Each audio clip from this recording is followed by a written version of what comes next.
Hello, I'm Drake Baird. And I'm Angelica. And we are the tournament directors, hosts, aficionados, wizards of, Would be a ninja. of the first ever Thought Space Athletics Challenge here at Ferguson Forest.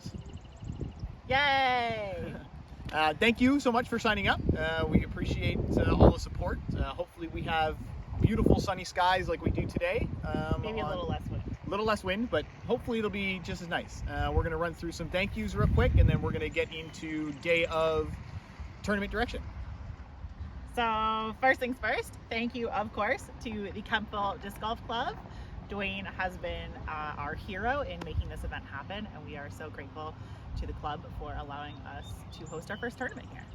Thank you also goes to the ODGC and ODSA for providing great guidance and help throughout the entire Ontario and Ottawa region.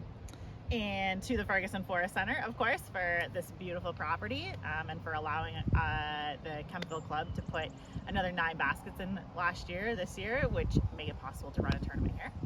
Thought Space Athletics for providing the discs that you guys are going to be throwing on the Saturday. Our good friend Tammy, everybody knows Tammy, for helping us out through our Porta-John adventures. 5 Acres Fuel, they will be on site all day selling products. Martin's Munchies, he's a hot dog cart, and he'll be here all day selling hot dogs, of course. Jacob Joran for providing and dyeing our trophy discs. We do not have any samples to show you at the moment, but they will be here on the Saturday. We'll have them displayed so you can see what you're all playing for. And we have a couple sneak peeks that we got, and they're beautiful. I'm so excited. He's done a very good job. And of course, all of you, thank you so much for signing up to play and for taking a chance on us as first-time TDs. Yeah, hopefully everything runs smoothly. We think we've done a pretty good job so far, but I mean, day of is always the most important day, so we'll see how it goes. But hopefully everything runs smoothly. So, speaking of day of, on the Saturday, you're going to be checking in with either one of us. We will be at the table at the front of the course, which is like here-ish, by hole 1. By hole 1, we'll have a pop-up tent. Discs, you get all of them. So you're going to register with us. You're going to get your 3 discs, your mini, and yeah. We'll help you create a scorecard for your card to play on. We do ask that each member, one member of each card, have UDisc downloaded on their phones. We will have some paper scorecards, but they are certainly not fancy by any means. UDisc is way easier, so please have one member on UDisc. Yeah, for those of you that don't, it's a free app. It's easy to get. Remember, you're only playing with the 3 discs that you get at Tournament Central, so you don't need to bring your own discs. You can bring a bag to carry the 3 discs and mini if you want. I don't find it cumbersome to carry 3 discs, but that's up to you. But you will be only playing with those 3 discs. Yeah, there will be a Porta-John, a second Porta-John on site. So if you've been to the Ferguson Forest Center at Kempville Course before, you know there's one in the parking lot close to the entrance of the dog park. We will have a second Porta-John on site at the crossover from hole 3 and hole 4, which is the entrance exit to and from the forest areas. We will also have water refill stations at Tournament Central and at the forest entrance/exit.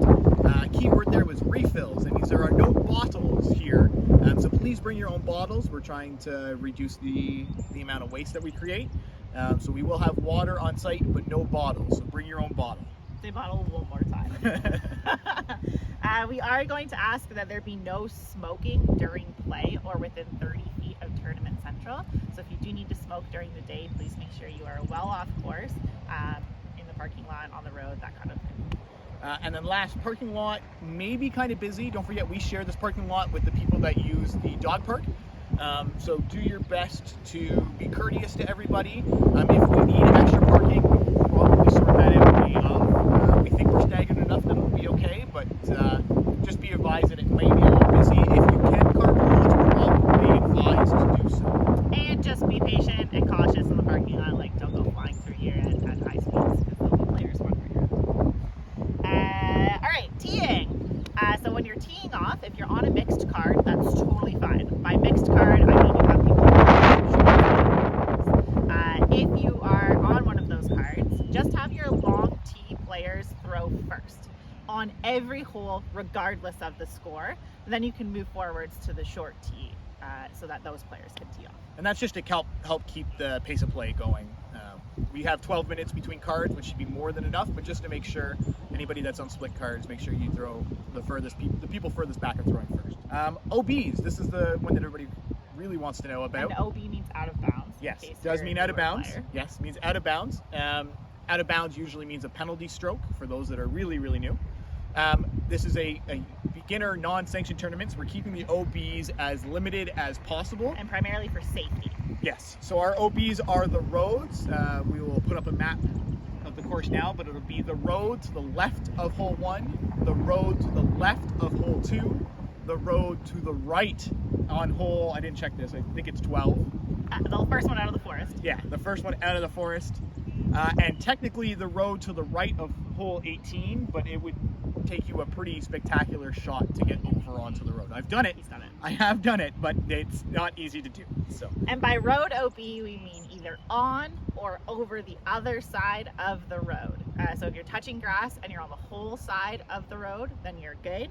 If you're on or over the road, you're out of bounds. Now and for out of bounds, you just throw from where it went out, and with a meter away. With a meter away, so that both feet can be firmly inside of inbounds play, and you add a stroke to your swim. Yep. If you have any questions, feel free to email us or ask us on the day of. We'll be able to explain it as well. Relief.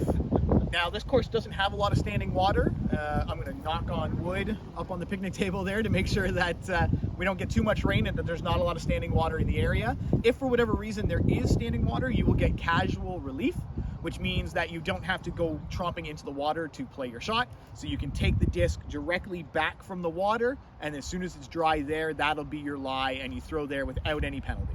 We don't want people to be walking around with wet shoes for no reason. This is not a sanctioned tournament, so it's not a big deal.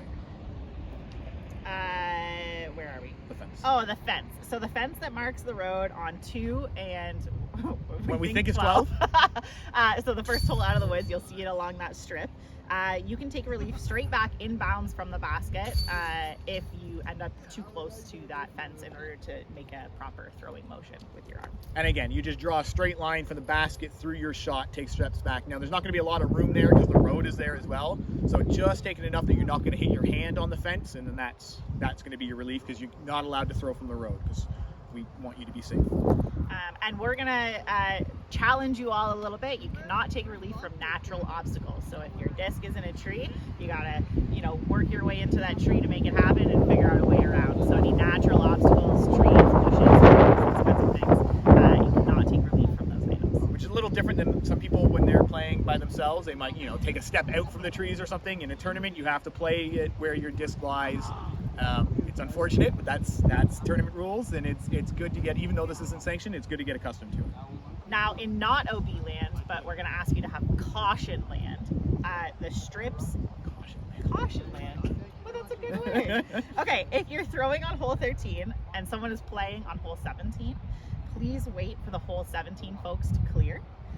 If you're ever concerned at any point on the course that you could potentially hit someone with your throw, just wait for the card to clear. The card ahead always takes priority, so it's not always super evident which one should take priority, but the card ahead. So if you're on hole 1 and someone's on hole 18 and you think you're going to mishmash, hole 18 actually gets to continue play before hole 1 does. Right, so I was going to mention that as well. So hole 13, 17, and 18 share this big field behind us. So we'll walk over there. Yes, you'll see the map. We'll put the map up in this video as well. But in that area, so hole 18 will take precedence. So if somebody's teeing off or holding out on 18 and you're worried about hitting them from the tee of 17, wait until they're done. Like I said, we had 12 minutes between cards. It shouldn't be a big deal. Hole 13, if you see players playing hole 17 coming up and you're about to start with hole 13 and they're in your fairway, let them play out of your fairway, then you can tee them. Okay? The key is we want everybody to be safe. We don't want anybody to get hurt. This should be a fun tournament. So in tournament futures, we might line these and make them OB, but not for this weekend. So.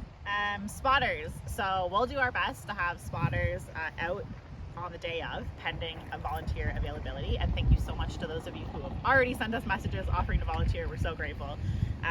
But please spot amongst yourselves as a card, especially in those forest holes. The paths, the fairways in the forest are pretty evident, but if you... That's why we're playing roads OB right there. We don't want anybody to get hit by the tractor. The paths are pretty evident in the forest, and you really shouldn't lose a disc. We don't anticipate that happening too much, but if you do lose a disc, this is going to get tricky because you only have the 3 discs. If you lose one, that means you're going to go down to 2. Normally in a tournament, you would have 3 minutes to look for what's called a lost disc, and everybody on the card has to help. We're going to give you 4 minutes because you only have 3 discs and we don't want you to lose a disc. Now, if you do lose a disc and you have to rethrow or re-tee, you're going to do so with only those 2 discs, but we encourage you to call us. We will provide both of our phone numbers so that way we can get spotters or even ourselves over there to help you look, because we don't want you to lose a brand new disc. So we'll go try and find your disc and then catch up to wherever you've ended up as you've continued to play. But we can't let you search for half an hour because then we're going to have a backup of other cards. So do your 4-minute search. Make sure you keep an eye on everybody's shot. Do your 4-minute search, and if you can't find it, play the hole again with your other 2 discs. You will keep playing with those other 2 discs until we can go hopefully find your disc for you, and we'll bring it to you when you're on the course. It shouldn't be too big of a problem. The grass is pretty thin out here. Hole 13, that's hole 14 now? Yeah. Same numbers. Sorry. Hole 14 over there has got long grass. It adds an extra challenge, but hopefully we won't lose too many. We'll probably have a spotter there just to be safe as well. If we have them. If we have them. After you're done playing your round, number 1, we encourage you to visit those vendors that we have on site. So that's 5 Arches Fuel and the Martin's Munchies hot dog cart. So please check them out. We're super grateful that they've come out to join us on Saturday. So check them out, get a snack, have some lunch. If you would like to play another round, so we mentioned this ahead of time that if we had spots available, you'd be able to play another round. We do have a few tee times still available, so if you do want to play a second round for scoring purposes within your division, it's $10. You play with the same 3 discs, you just report us the new score, we take the better of 2 scores. And the A spot at the end of your round, if you're in the A spot, we will have a temporary hole set up as a CTP tiebreaker.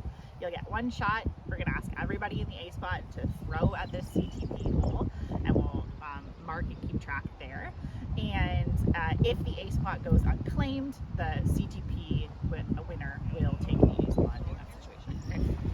Surprising. Like we mentioned earlier, Jacob has made us some amazing die discus trophies. So every division, there is a single trophy for the best score. You do not need to stick around after your round and claim the prize. So if you tee off at 9 a.m. and you have the best round in your division all day and it holds up, first of all, congratulations. That's fantastic. You do not have to stay until we anticipate the last group getting off around 6 or 7. You do not have to stay all day to wait for your prize. We will get in contact with you and either ship it to you or drop it off at your house or something to that effect. We will also announce winners on the Kempville Disc Golf Facebook page, as well as via email on the Disc Golf Scene event. As well for ties in the division. So if there is a tie, the first tiebreaker will be not the lowest score, it'll be decided by who has the most birdies. All right, so whoever has the most birdies, that will be the person. If there is still a tie after that, we will then count backwards starting at hole 18 on the scorecard and make it almost like match play. So we'll compare both the scores. Whoever has the first lower score, so to speak. First best hole. First best hole is the best way to describe it. They will be the winner. That's just the way that we're going to do it for our ease. So. All right. That's it for tournament information. Again, if you have any questions, please email us, please call us, find us on Facebook. We're super responsive, and we'll also be here all day. We're not playing, so you don't have to worry about finding us on the course. We will be here at Tournament Central or at on the course helping people. On the course helping people. But you can find us and ask us any questions ahead of time or the day of. Now, experienced tournament players or experienced disc golfers, feel free to stop watching. Yeah, we're going to go over some basic rules for those that have never played tournaments and those that have just played casually. There are some things, while this isn't sanctioned, there are some rules that we want to introduce and get you familiar with that we want you to adhere to during the tournament play, so that way you get ready for actual sanctioned tournaments if you find that this kind of thing is what you're interested in. So we will go through there. Cut. Now we hope I pushed record. Oh, God. Yeah, I did. As I say, you better have it. Good? All right. Hi, everybody. So, first thing we're going to talk about is marking your disc. Now I know some of you, we're going to walk over to my disc. Let's pretend this was my throw right here. I know some of you have played in the past where you can flip the disc or just pick it up and kind of put your foot where it was. But in a tournament, that's actually not allowed. So what we want you to do is you're going to have your mini. Now mine's going to look a little different. This is my personal mini and not the one that we're handing out on the day of the tournament. But we will be giving you a mini. And what you're going to do is you're going to line up from the basket to your disc, and you're going to put your mini right in front of your disc, just like that. Now I can pick up my disc. That is my new mark that I have to worry about stepping in. Right? If, for whatever reason, you don't want to mark your disc, let's say you threw the Vodum or your disc, your driver, and you want to throw your mid-range or your putter now, you can leave the disc where it is. You don't get to flip it forward. You can use it as your marker, and you'll be teeing or throwing your next shot behind the disc. Now we're going to talk about the proper ways of where to put your foot. So your foot will always have to land behind your disc in about the size of a paper. So when you're throwing, your foot has to be here. It shouldn't land on your disc. It shouldn't land off to the right of the disc. It should land behind your disc, or if you're throwing the same disc, it should land behind your mini. Now, if it lands here, that's acceptable. If it lands here, that's a little far away and you're outside what is considered reasonable. Now, we're not going to be stroking people during this tournament for this, as this is a new player friendly, but realize that this is a rule that you have to land within a paper sheet. We're going to draw a rectangle here, as I'm kind of doing with my foot. You have to land within there, in that range, okay? So the key thing is you're going to mark. You don't have to necessarily mark every shot, but if you're going to use the same disc, you have to mark it before you pick it up. All right, and then keep your feet in that spot. Next, we're going to go over to the basket here. We should go to the practice basket, not the one that's live on the court. Last thing that you should know is about putting. So putting... This is a long putt. Well, I'm trying to get 30 feet. Okay. I'm not actually making the putt here. The reason I'm asking 30 feet is we have what's called a 10-meter rule in disc golf.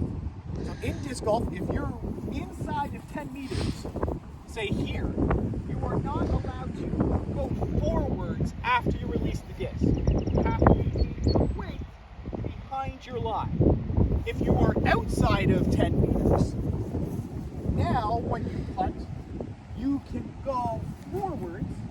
That with the driver. You can go forwards with your putt, all right? But inside of 10 meters, you must maintain balance behind your spot, all right? On the day of, we will not have 10-meter circles marked out, so the determination will go to the card. I usually err on the benefit of the player. If it's close, say it's outside 30 feet, okay? Is there anything else I needed to mention? I think that's it. If you're unclear about any rules, you can also always throw a provisional. So if you think you did something wrong, you can throw a second shot and then come talk to us at the tournament direction. Again, we're not really stroking people this weekend. It's a non-sanctioned tournament. We want people to have fun, but we do want people to adhere to the rules and learn the rules the proper ways. So that's why we gave the instruction video. Again, day of tournament. If you have any questions or concerns, feel free to contact us. Good luck and have fun out there.